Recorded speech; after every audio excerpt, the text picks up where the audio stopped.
আমি আপনি যুবক যদি ভালো হয়ে যাই, এই দুর্গন্ধ সমাজ বিশুদ্ধ সমাজে পরিণত হয়ে যাবে। কথা বলেন ঠিক কিনা? এজন্য যুবকরা তোমাদের ইসলামের পথে অটল আর অবিচল থাকতে হবে। তোমাদেরকে নামাজ পড়তে হবে, দিনের উপর অবিচল থাকতে হবে। দেখতে পারবে তোমাদের এই সমাজ যখন ঠিক হয়ে যাবে, পার্শ্ববর্তী সমাজ ঠিক হয়ে যাবে। পার্শ্ববর্তী সমাজ যখন ঠিক হয়ে যাবে, তার পার্শ্ববর্তী সমাজ ঠিক হয়ে যাবে। এভাবে সমাজ ঠিক হতে হতে তাম বাংলাদেশ একেবারে ঠিক হয়ে যাবে।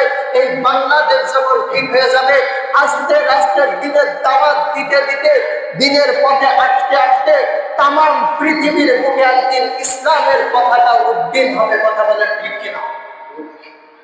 বিশ্বনবী সাল্লাল্লাহু আলাইহি ওয়াসাল্লাম যখন দিনের দাওয়াত দিয়েছেন, সর্বপ্রথম ইসলাম গ্রহণ করেছিল যারা, অধিকাংশ যুবক ছিল তারা। হযরত আবু বকর সিদ্দিক রাদিয়াল্লাহু তাআলা আনহু যখন ইসলাম গ্রহণ করেছিলেন, তিনার বয়স ছিল 36 থেকে 37 বছর।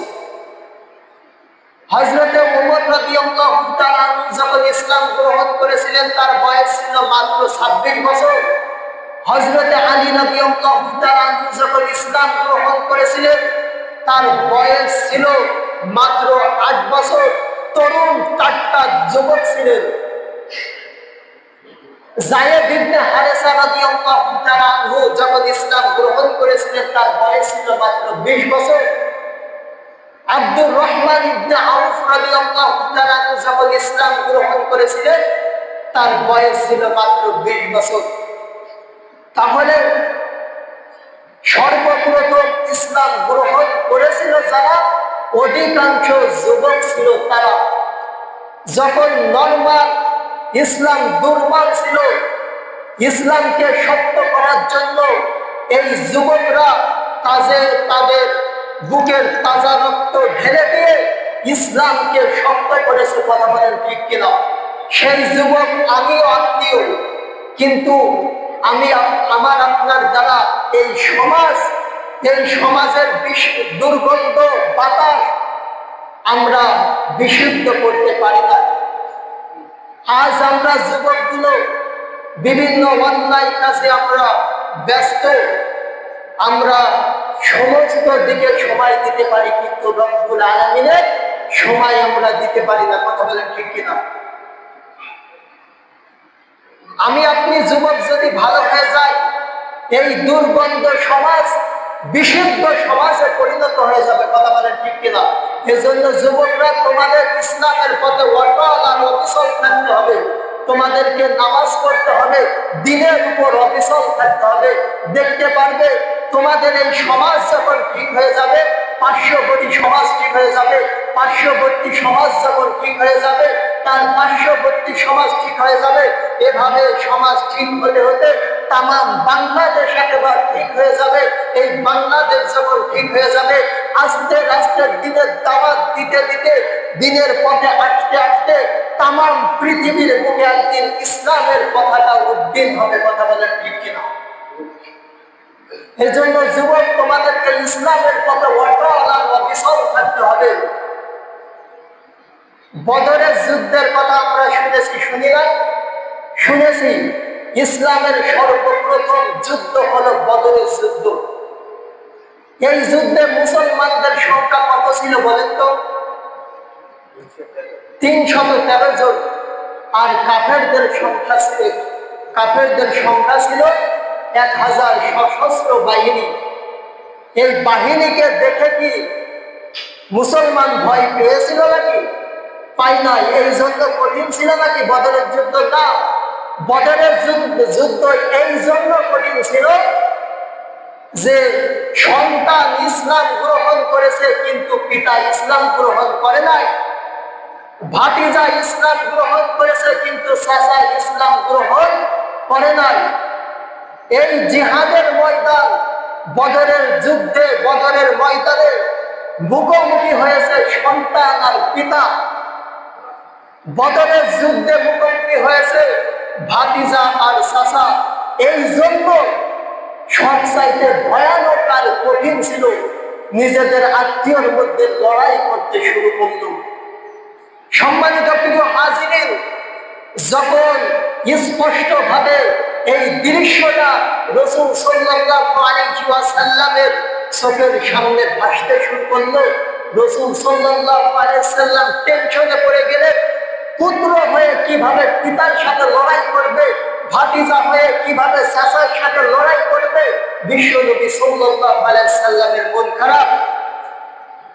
ওই মজলিস থেকে একজন সাহাবী, যুবক সাহাবী, তোমাদের মতো হযরত মিকদাদ রাদিয়াল্লাহু তাআলা উঠে গেলেন, বললেন, ইমদিদনা ইয়া রাসূলুল্লাহ হাইসু মা তাশা ওয়া হাইসু মা তাশা। ইয়া রাসূলুল্লাহ, আপনার টেনশনের কোনো কারণ নাই। আল্লাহ যেদিকে আপনাকে আদেশ করেছে আমাদের সেদিকে নিয়ে যান। সম্মানিত প্রিয় হাজিরিন, এ কথা শুনে বিশ্বনবী সাল্লাল্লাহু আলাইহি সাল্লাম বললেন, তোমাদের আগ্রহ যখন এটাই, তাহলে আমি তোমাদেরকে সুসংবাদ দিতে চাই। আমি ওই জান্নাতের দিকে তোমাদেরকে নিয়ে যেতে চাই। আমি ওই বেহেশতের মুখে তোমাদেরকে নিয়ে যেতে চাই, যে বেহেশত, যে জান্নাত ওই আসমান আর এই জমিনের চাইতে সব চাইতে প্রশস্ত। সকলে বলুন সুবহানাল্লাহ।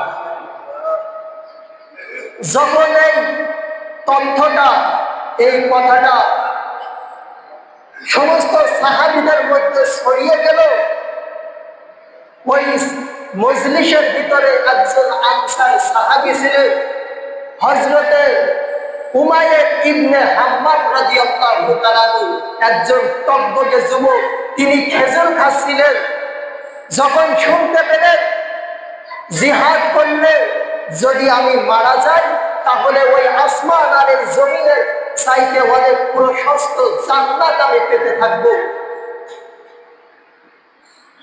উমাইর ইবনে হাম্মাম রাদিয়াল্লাহু তাআলা বললেন, আমি সেই জান্নাতে ঢুকতে চাই।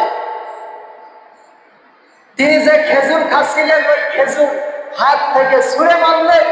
উলঙ্গ তরবার নিয়ে তিনি জিহাদের ময়দানে ঝাঁপিয়ে পড়লেন। একে একে কয়েকটা কাফেরদের সাথে লড়াই করে কাফেরদের জাহান্নামে পাঠিয়ে দিয়ে তিনিও এক পর্যায়ে শহীদ হয়ে গেলেন। সকলে বলুন সুবহানাল্লাহ। তাহলে সেই যুবকদের কারণে, সেই সাহাবীদের কারণে, সেই তকবকে যুবক সাহাবীদের কারণে আজ আমরা এই ইসলাম পেয়েছি। কথা বলেন ঠিক কিনা? আমিও আপনিও যুবক, কিন্তু এই বিশুদ্ধ, এই দুর্গন্ধ সমাজ আমরা ঠিক করতে পারছি না। আমি আপনি যুবক যদি ভালো হয়ে যাই, আমি আপনি যদি দিনের পথে আসা শুরু করি, নামাজ পড়তে শুরু করি, একজন যুবক অন্যায় করছে, বিভিন্ন অন্যায় ফাহশা কাজে জড়িত, আমরা কয়েকজন যুবক যদি তাকে বাধা দিই, পরিবর্তে সে ওই কাজগুলো করবে নাকি? করবে না। আগে আমাদের এই যুব সমাজ ভালো হতে হবে। এই যুব সমাজ যদি আমরা ঠিক হয়ে যাই, আমাদের দেখে মুরব্বীরাও শিখে যাবে। কথা বলেন ঠিক কিনা? কারণ ইসলাম প্রতিষ্ঠিত করার জন্য এই যুবকরা তাদের বুকের তাজা রক্ত ঢেলে দিয়েছে, কারো পরোয়া করে নাই, কাফের বেঈমানদের পরোয়া করে নাই। সেই যুবক আমি আপনিও, কিন্তু আমাদের সেই তেজদীপ্ত ঈমান নাই।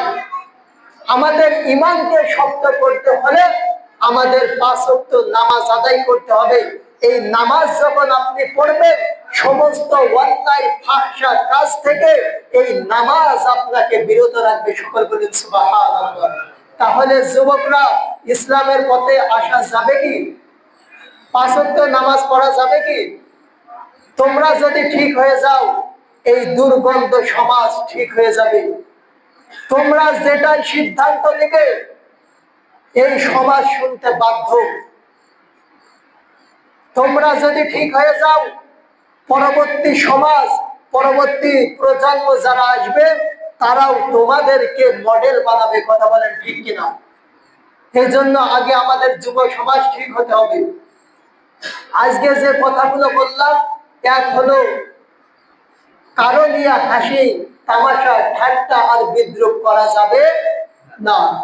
দ্বিতীয়ত হলো যুব সমাজ, তোমাদেরকে 5 ওয়াক্ত নামাজ পড়তে হবে, দিনের উপর অটল অবিচল থাকতে হবে।